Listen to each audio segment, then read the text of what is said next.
Ladies and gentlemen, please welcome our moderator for this session, Senior Vice President of Research at Phocuswright, Lorraine Cilio. Okay. Metasearch keeps growing and evolving. But is it morphing from Metasearch to Metabook? Let's meet our panelists. Hugo Burrs, CEO of Momondo Group. Come on, give him a hand. And he deserves a special hand. David Gunnarsson, just off of flight, CEO of Duhop. You made it. Excellent. Frank Skivington, the Chief Commercial Officer from Skyscanner. Johannes Thomas, Managing Director of Trivago, and Jan Valentin, Managing Director of Kayak Europe. We have a party up here, folks. Welcome. Thank you. Okay. So let's all start, because you're all considered Metasearch, or on this Metasearch panel, but you're also all very different. So can you tell us in 5 words or less how you're differentiated, what makes you unique? And I'm going to start with you on the end. Comprehensiveness, one word. Full focus, unwavering focus on hotels. Yeah? I was going to say better than all the rest. just makes me sound like a low-rent Tina Turner. So I came up with customer experience always above cash. For us, I think it's definitely our technology and our team. Commitment to opening our world. And congratulations, because you all did that in less than 5 words. That was pretty amazing. I want to also go into pivoting, because I think, well, when we think about Metasearch, it is constantly evolving. But a lot of you have experience in this evolution. Like, you've taken your businesses from one concept to another, and now you're kind of on to the next thing. So I want to start with you, Hugo, because I know your content company evolved into Metasearch. Can you tell us some of what happened there, the process there? Sure.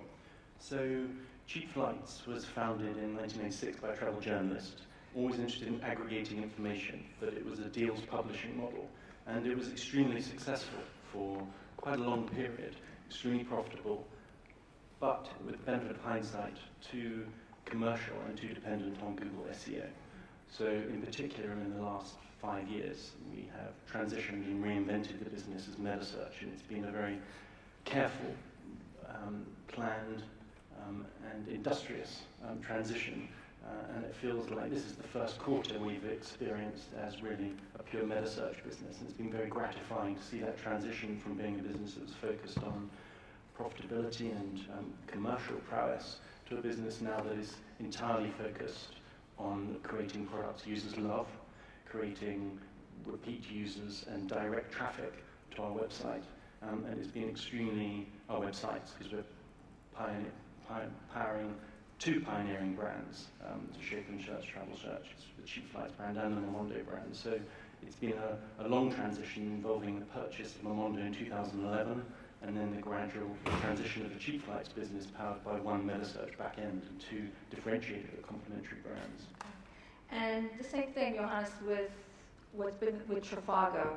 Different concept, Meta, and now moving on to booking. Can you talk a little bit about that?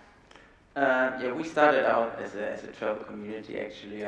So users, we had communities collecting information around attractions, around hotels, collecting reviews, so more similar to TripAdvisor model. Yeah? And then on the path to find a way to commercialize it, we experimented on ads, on advertisement, and also found hotel price comparison at Rate Edition, and that has led us to a price comparison. We dropped everything, yeah. So we dropped the community. We actually shut it down last year completely, just to be more focused and to remove some legacy. And now we're moving on. We're not moving on to an OTA. I think, to be very, very clear here. We hear that, but you are doing booking, facilitated booking. Correct? Right. We are helping and making for the traveler more smooth. And we're helping to make this experience more pleasurable. And also a key reason is here that we are trying to support SMB businesses that don't have the money to invest in technology and user experience and testing, helping them to give them a competitive product so they can compete in our marketplace. against the big players. So you're in the facilitated booking. Is Yeah. that just in Germany now? Has that expanded? Yeah, we're experimenting, so it's actually not a straightforward thing. We put down a booking engine and it will work straightforward. It's mixed results among advertisers that are participating. So usually those who invest less in technology see a big uplift. We are in Germany mostly, and we're expanding to English-speaking markets. Yeah. Right. And is that going to be under the Trivago brand or under the supplier brand? I think here always our standpoint has been we want to stay an independent, trusted, unbiased source of information for hotel and prices. And if you look at our facilitated booking, it is literally the advertiser side, and there's a layover. So it really looks like I'm booking on the advertiser side. I'm not booking on Trivago, and you don't find a book on Trivago button, for instance, on Trivago. Just we want to make clear for the user, we are not a booking site, and making this also more clear in the mind. So. Yeah, I do. I wanted to get into that a little bit, but first I want to ask Jan, because can you, kind of as a U.S.-based company, what your journey has been like in Europe? Yeah, I mean, And you really were focused on packages at one point as well. yeah, it was, and I think in a way kayak is almost going in that direction a little bit now. If you look at us wanting to be, trips is our core product right now. If you look at our vision, which is really making everything accessible on kayak. At any time in the destination, before and after, and being the app in people's hands. We see it right here. Trips is where we really invest a lot of resource into now, and that means, of course, also that you want to do meta book with it in a lot of areas, because we feel that, Google is moving in that direction for sure. We feel that we have strength there, and we can also win in this space. Obviously, initially we're a flights brand, and we built a hotel product which looked like a flight product, which wasn't very good.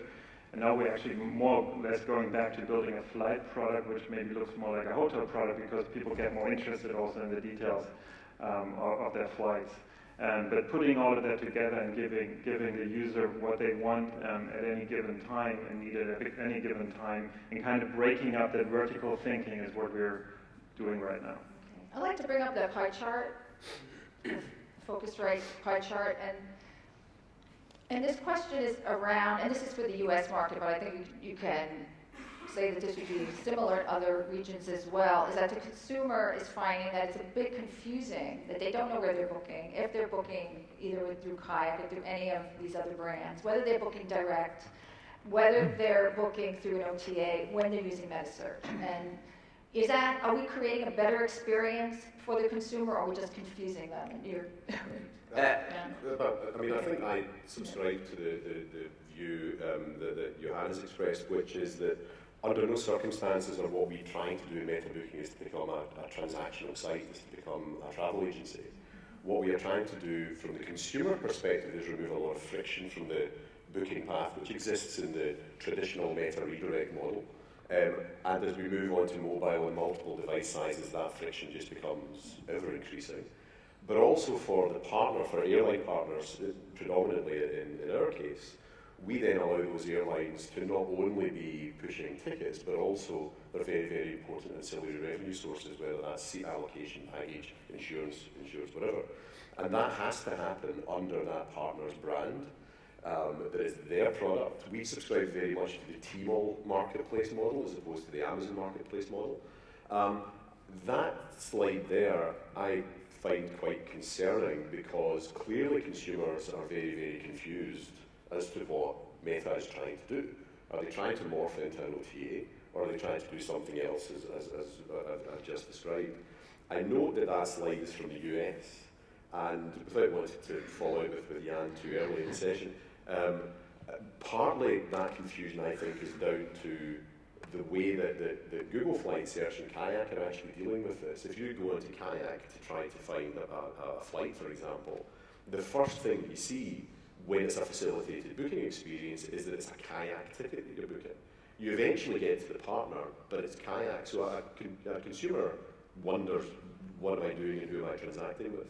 And Google Flight Search is very, very similar. So I don't know if that's Kayak's strategy or Google Flight Search strategy, but it's clearly creating confusion, and either there's different models out there, or we have to kind of sort this out. I think you've highlighted a really important point there. I think assisted booking is in a great deal of danger of undermining the one bit of magic about metasearch, and metasearch is the holy grail really within travel for me, because of its independence, because of its neutrality, because of the trust it builds. Trust is something that is very rare in the travel industry. We know that people shop around, they're not finding all the information they want in one place. So I think there's a real risk with assisted booking. You believe that it should remain pure? I think you have to tread very cautiously. A couple of years ago, it was hailed as the great panacea. Assisted booking was going to solve the mobile experience and make it seamless and make it frictionless. I think really what it was saying actually we can make a lot more money if we can make the mobile better. But actually, I think there's a danger of undermining what metasearch stands for. So I think it's worth approaching it very cautiously, and your data supports that. I probably disagree with that. It's about a better and richer shopping experience. That Meta's not just about a single product. Sure, as long as it's not confusing. As long as it's not David, what's your... No, I mean, that's definitely our take on it. Although, our perspective may be a little bit different based on who we are and how we operate, but our take on it is definitely that it's another alternative for the user, and it provides the option for the user to book either via, book on ToolHop, via an OTA, or directly via an airline, which we of course prefer. And that makes the airline own the booking, etc., and it makes the user able to choose whether or not he decides to be redirected or always have the same booking experience. So I'm kind of on Frank's side, and that's in that regard. It's to us an extension, or it should be an extension of the client's first-party distribution strategy, not third-party distribution. It's when we are taped as being part of third-party distribution that people get confused about a travel agency or a pseudo-travel agency. We want them to be able to partner, to be able to own that user experience and that brand experience. And for the user, therefore, to have we give an option in all of our facilitated booking integrations to book on Skyscanner with the partner, or to go downstream and book with the airline. It's a very, very clear option. 80% of them stay in Skyscanner, and 20% of them will go off to the partner side, which I think says something. Any other comments on that? I think maybe from our side, because we have been struggling ever since we're doing brand marketing, communicating the value proposition of metasearch. If you don't know the industry, it's a fairly complex thing, the metasearch comparison, and we've never really found a great format to explain how metasearch works. So when we did our research, we found exactly the same. We always asked ourselves, should we promote online bookings and book online our spots in this direction, or even more focus on the value proposition? I think what convinced us, and you see our latest spot, Mr. Trivago, which basically is now a very educational format around metasearch. The reason why we went this route, because when we also in focus group, when the users find out what metasearch actually does, they are amazed, and they actually are very understanding the power of more inventory, more rates, and value for money. So the moment to get the user there is very difficult, but it's the benefits are clear. Can I just make one additional point? I do think that if you look at the dream of one-click booking to make the purchase funnel really smooth and simple is a great one. There's one person who does it really well, it's Amazon. But the thing is, they take full responsibility for the purchase. It's crystal clear who you go to if there's a problem. I think that is a great dream, and I love the idea of that. I think everybody around the table would admit that assisted booking does not do that. It's messy and clunky the way people do it at the moment, I think. Doesn't mean to say it can't get better. I hope it can get better, and I hope somebody finds a way of doing it. I just think you've got to be cautious. Right. And there's a lot of big hotel brands and OTA brands that want to remain branded, and there's some smaller properties and smaller OTAs that just want to drive conversion and really aren't as concerned about branding, correct? Absolutely. Yeah, and those smaller properties would benefit from being more closely associated with a stronger brand like Skyscanner or any of the gents here, their brands. But the bigger brands, we will allow them to own their own brand experience where relevant. So I think it works in both ways. And the user expects that as well. He wants this direct booking experience, and we see users prefer direct rates if they are in parity. And if you then hand them to an experience that that is hotel branded, that drives like conversion rates. Yeah, so we also try that, and suppliers love that. Yeah, so that's where they definitely have a preference. Yeah. Well, that takes me to the next question. I mean, who really benefits most from metasearch? Is it suppliers or is it the OTAs? Because you mentioned suppliers, and I know on the air side it's a different story because the suppliers benefit. But on the hotel side, it seems to really be, in many cases, the OTAs that benefit. And all these individual hotels are really fighting to get that visibility. What are you doing to address that? Right. From our side, I think we see the big pain that, or even on our marketplace, we see that big players take more share, SMBs losing share over the past years. Yeah? And that is obviously not healthy for our marketplace, and is also not healthy for the suppliers. So as we see it as a big task for us to give them the tools and mechanisms to become competitive in our marketplace and getting conversion rates up. We really think it's conversion rates up and making our marketplace more accessible, so giving him tools, automation of bidding, CPC management, and so on.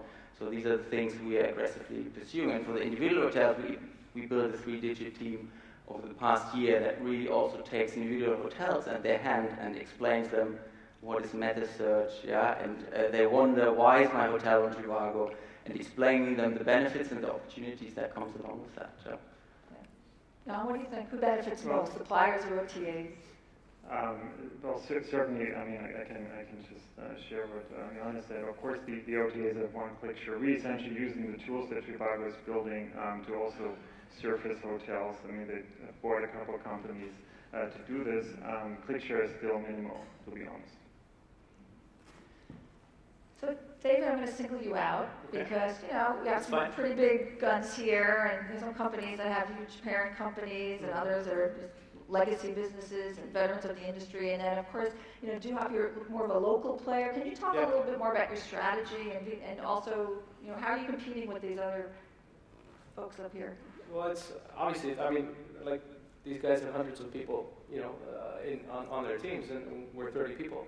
We're located in Iceland, so we're a bit far away from everyone. That's, I think we've always, kind of been based on the notion of connecting flights that are not connected, like non-interline transfers, things like that. So that's been a little bit of a niche. And then, it's definitely the markets where we're located, like, of course, our home market in Iceland, then Scandinavia, a little bit of Northern Europe, and then because it's up on the screen, our new site, which is really design driven. So we kind of took a big step, changed our logo, rewrote the whole thing, in bleeding edge technology, React, and that's really it's been driving some good traffic and a lot of interest for us recently. So you were talking about pure meta search, and here we're looking at Duhop, and I'm looking at destinations, and where can meta search go in terms of either the top of the funnel when you think about driving choice and interest in destinations? I mean, is that a place you want to be, or is there an opportunity there? I think we're going to start there, and we'll work our way down into some other things. But what about the destination? Is that a place where you can expand your business? I think everyone, to be perfectly honest, wants to be there, whether you're in Meta or whether you're a carrier. When you're trying to attract the consumer at the inspiration and selection part of the funnel. But what do you need to do to get there? Well, we need to be better at content, number one, whether that's allowing partners, DMOs, airlines, tourist authorities to publish their content in Skyscanner, to create their own content, to allow users to create their content, and to use that as an attraction. But I don't think anybody kind of here is particularly hot in that area. I was speaking to a couple of clients yesterday, both in the airline business, and they were saying exactly the same thing. They're trying to get further up the funnel into that destination selection piece. But it's hard. Definitely driven out of content first and foremost. I would say actually it is a key differentiator for Momondo. It's a key goal to not only make better meta search, which I think Momondo does, but to make more inspiring meta search. And Momondo has an interesting heritage. It was actually the leading guidebook publisher in Denmark. So we have our own online guides, Momondo Places, which are very much about inspiring you to experience cities like a local, so very handcrafted, unique content. And Momondo actually is actually at the moment in the process of kicking off a campaign which is about the value of travel and which destinations you go to. We have a product specifically Trip Finder, which is around what your personal interests are and recommending destinations based on that. And that is something we've been promoting as a key differentiator in television. So actually in Germany, in the German market, a German company called Media Analyzer said that of the 15 different TV adverts running in the German market, the Momondo advert had the most impact emotionally about creating inspiration and about being memorable, precisely because of that differentiation around being inspiring. Yeah, I saw that study too. Well done. Thank you. Well done, Momondo too. Yeah. Something you aspire to, kayak? I guess it's. I mean, Johannes is a very. Maybe you were going to West European. I think it's not our focus. We're trying to step into that as well, but there are multiple reasons why we rather want to be with the user and when we know his intent, rather than being in so much in the inspiration phase. I think there's so much more we can do, down the funnel that we don't need to focus on the upper funnel so much. Okay, so going down the funnel, we just came from, a few weeks ago, we were in India at our event, the Go Bibo, and they do Meta for bus and for rail and for ground and just about any type of transportation. And most of you just you focus either on air and hotel. Is there an interest in adding other sources of meta, something like rail or ground? And what about also, and I'm looking at Jan and Johannes in terms of also vacation rental and dipping into some of the inventory of your parent companies? Yes and yes. Okay. For us. So we do have trains today. We're about to integrate buses. I think what's interesting for us is actually transfers, because if you really want to have a seamless process, you need that transfer from the airport to the airport. There's a lot of business which will be made online there, I think. Okay, and then the other and point vacation rentals, yes. I mean, we're a bit back and forth. I think what we want to be is just a great accommodation search, which would mean not having a separate vacation rental tab, but kind of fixing the UI in a way where it becomes one. Is that integrated into Kayak now? Or is it? In some ways it is, of course. So the ways to go to get more properties integrated into the search. Yeah. Okay. And what?